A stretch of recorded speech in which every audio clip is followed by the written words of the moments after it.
আসসালামু আলাইকুম। আশা করি আপনারা ভালো আছেন। আমিও আপনাদের দোয়া এবং আল্লাহর রহমতে ভালো আছি। তো শীতের সকালে আজকে আমরা যাব গ্রামী দাগের একটা জমিতে ধান লাগাতে।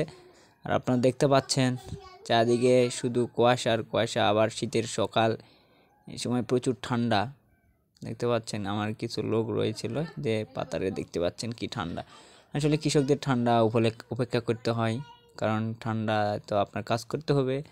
আর এই কাজ না করলে আপনার ঘরের চুলাও চলবে না। তো আমাদের তো আর কেউ দেখার নাই, তাই যতই ঠান্ডা হোক আমাদের কৃষিকাজ করতেই হবে। তো আসল কথা হলো, আমাদের সেদিন কিছু লোক ছিল, এই যে জমি দেখতে পাচ্ছেন, জমি তো 4-5টা লোক ছিল আমাদের। আর এটা হচ্ছে আমাদের জমির আশেপাশের কিছু জমি, যে কেউ হাল বইছে টিলার দিয়ে। তো যেহেতু খুবই ঠান্ডা, আসলে আমার একটু ঠান্ডা বেশি, তেমন কোনো কাজ করতে হয় না আমার। এই যে জমি,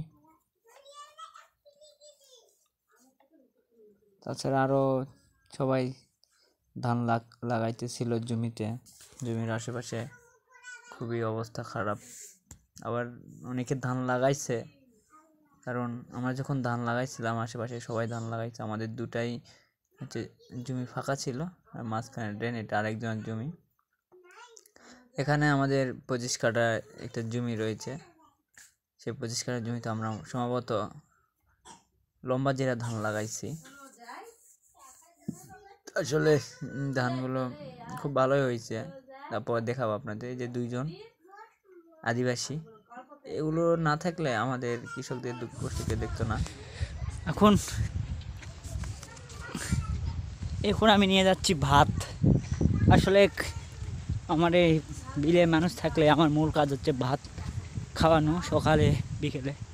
আমি আপনাদের সকালে দেখাইছিলাম যে আকাশের অবস্থা খুব খারাপ, খুব মেঘলা, কিন্তু এখন আপনার 2টার কাছাকাছি বাজে, এখন রোদ্দুর দিন।